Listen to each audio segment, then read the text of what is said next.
During the last Nintendo Direct Mini, 2K went from somewhat low support on the Nintendo Switch to full blast, announcing 3 big titles for the platform. The Bioshock Collection, the Borderlands Collection, and XCom 2 were all releasing on the same day for the Nintendo Switch. I thought it would be pretty interesting to see the results of Bioshock and Borderlands, as these games were based on the remastered versions of the game that came out on both the PS4 and the Xbox One, instead of the original titles that of course released on the last generation of consoles. So how did these versions of the game turn out? Well, I've been playing Borderlands 2 and the original Bioshock, and I figured I'd give you guys my impressions on these 2 titles to see how these ports ended up turning out on the Nintendo Switch. What's going on, guys? I'm RGT85. If this is your first time on the channel, be sure to hit that subscribe button. But without any further ado, let's take a look at Borderlands 2 and Bioshock for the Nintendo Switch to see how these versions of the game ended up turning out. So first off, let's talk about Borderlands 2. Now, I played the original Borderlands for a little bit back on the original Xbox 360, but never got around to playing any of the other entries in the series, so I figured this might be a good way to see what I've been missing with this franchise. A Borderlands prequel, Borderlands 1, and Borderlands 2 all released on the Nintendo Switch, and people kept raving about how much fun Borderlands 2 was, so this was the game I decided to check out.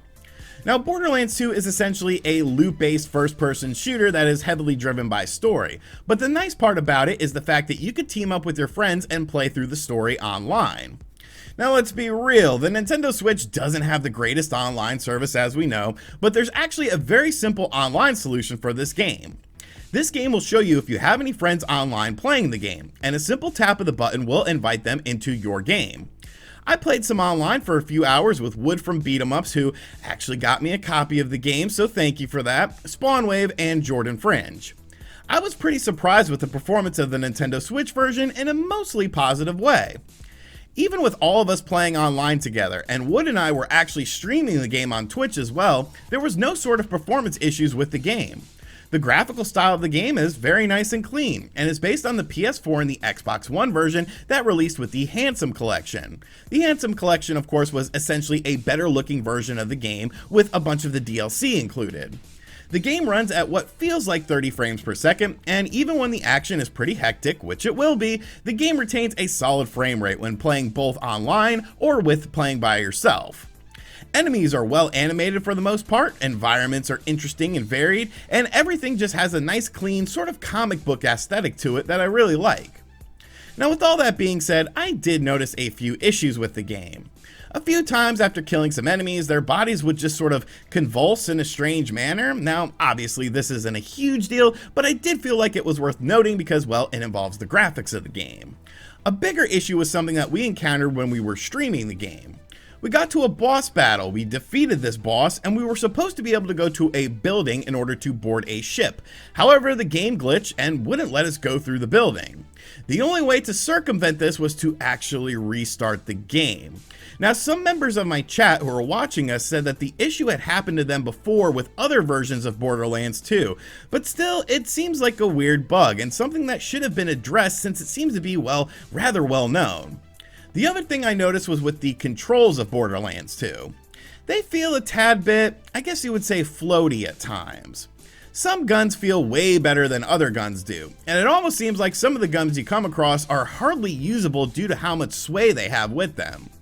The default controls are very sluggish, so turning up the sensitivity for both horizontal and vertical was a must, and I did get used to how the controls felt, but they really just felt a bit floaty at times.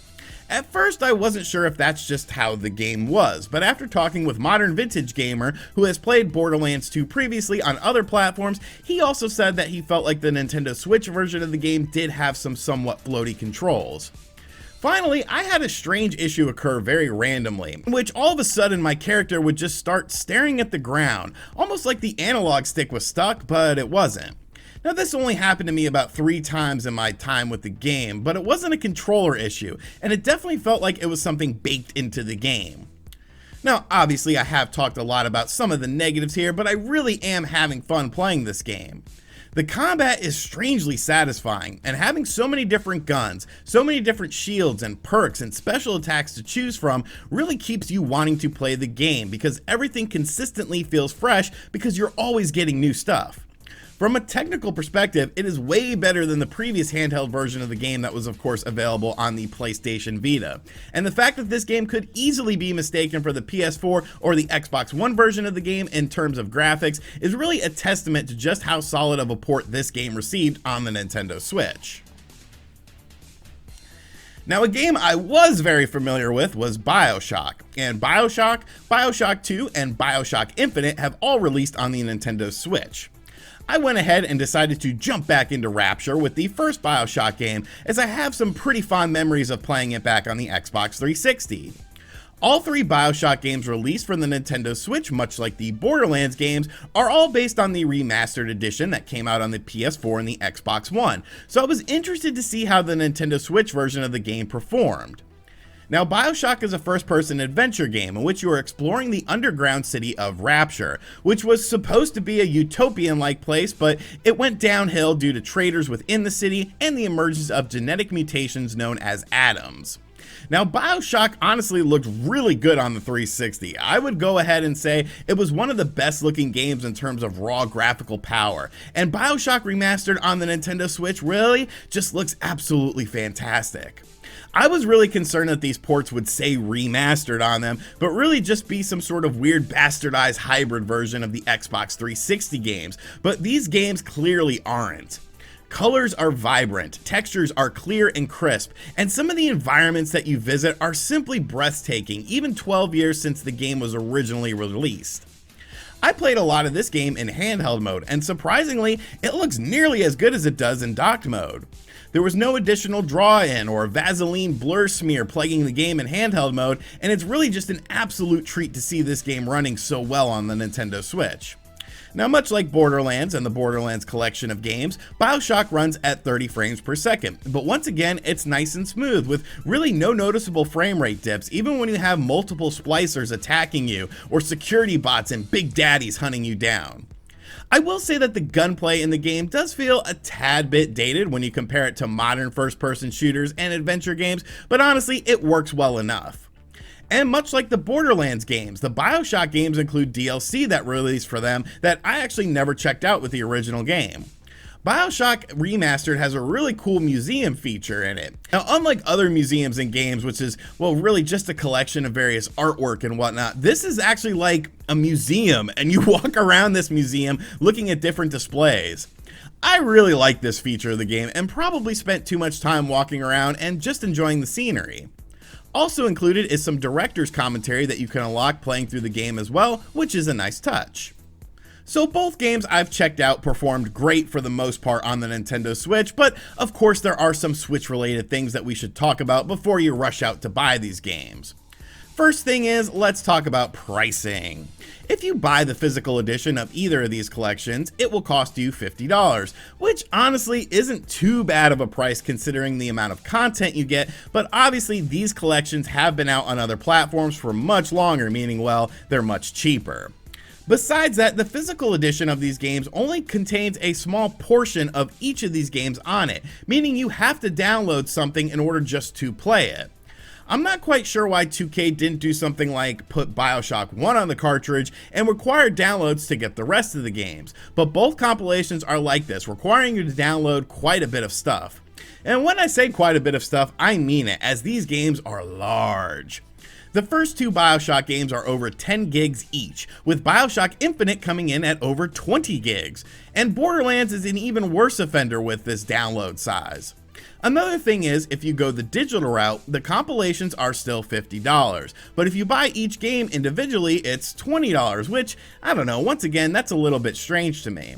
I guess they wanted you to buy the collection in order for them to get more money, and of course to save you $10, and you can choose to just download one game at a time if you want to do it that way, and go back and download the others when you free up additional space, which I thought was kind of nice.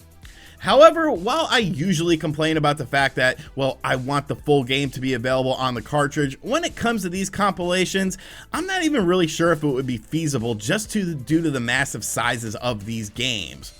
I kind of look at the situation like this. 2K could have compressed the hell out of these games or just put worse versions of these games in order to fit on the cartridge, but instead they are pretty damn close to the PS4 and the Xbox One versions.